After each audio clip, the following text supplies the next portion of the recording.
Lele umbukeli eweGashenge TV ngasekhaya njengoba sihambele endaweni yasenqulwane eMazonke la khona abaculi njengoba sinsizwa la uSabelo siphuma stage manje uzokethi asibe sabuyela usho ubani wakabani ngoba ulana nizokwenzani igama lami nguSabelo ngwakamthanti isibongo silapha esikoleni eMazonke esikhulu enqulwane okuyilapho sihamba sikhuthaza izingane kule program yethu okuyi i-Expo, Career Expo, Motivational and Career Guidance.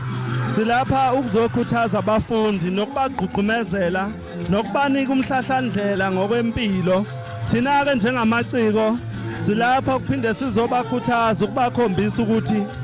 lento yokufunda ibalekile futhi kufuneke bazi ukuthi uma ungafundila angeke ube yilutho empilweni ngoba noma abufuna ukuba umculi noma abufuna ukwenza umsebenzi wokubukwa komabona kude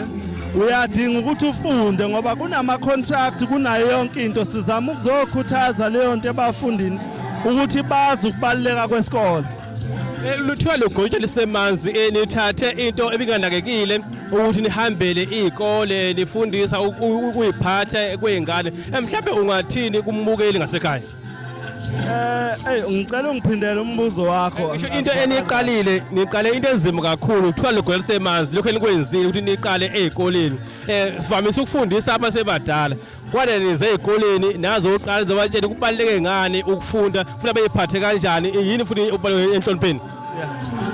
ngicabanga ukuthi isizathu kakhulu esenza ukuthi sigxile kakhulu kubantu asebasha ukuthi kuye kuthiwa ligotshwa lisemanzi sidinga ukuthi sibakhulise bakhule bazi ukuthi impilo noma empilweni mawumuntu usiphatha kanjani ukuze bakuqonde lokho ngoba uma umusu usukela umuntu osemdala kuyinkinga ngoba omunye vele uthola ukuthi akakutholanga lezi ifundise ekhaya noma akayitholanga esikole noma wayithola kwaba ukuthi akalaleli kodwa sizama ukukhuthaza nje kulokho kakhulu ukuthi njengoba bese bancane nesizulu sisho ukuthi ligotshwa selimanzi sizama khona lokho ukubakhuthaza nathi sibagobe besagobeka ngoba abanye badudana ngobungani kanjalo kodwa mase sifikile kolalelayo uyakuthatha kubeke kumphako yomsiza kusasa nasempilweni ngoba sikhula sihlukane bayafunda namhlanje kusasa labantu abafunda nabazobe ngasekho ndawonye ukuthi sizama nathi ukuthi sibakhe baba abantu bakusasa njengoba sazi sonke ukuthi ikusasa lalelizwe likubantu abasha liseyinganeni ezisakhulayo kufuneke zazi ngempilo nangosiko lempilo lasekhaya lasesikoleni lwasemphakathini ukuthi umhlaba uyahlonishwa. Ekulungile sesihamba sesophethe ngiyazi ukuthi kwawena lento umculo yangena usesikoleni angalizwe nihlebo nosikhumba ukuthi wazi wafeyila wamdlula mhlawumbe ungathini kumfundi ukuthi noma ungawuthanda umculo kodwa isikole sibalekile kuze kule ozoseka umculo wakhe emfundo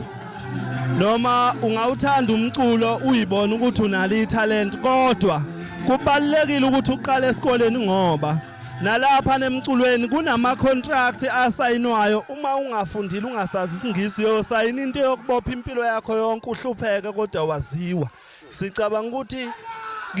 lokho esikwenzayo kuzobakha baba abantu kusasa bazi ukuthi ikusasa nje lo muntu ophilayo esikhathini samanje lisemfundweni ngeke sikhohlisane ngokunye ngeke ujaha ukuyohlala eGoli uthi ufuna ukuyoba umculi kunzima kuningi impilo nje iyasinda kulezi zikhathi zamanje ngakho kubalekile ukuthi abafundi bakwazi bezwe ngathi thina esikwenzayo lokho bazi ukuthi kwenziwa kanjani.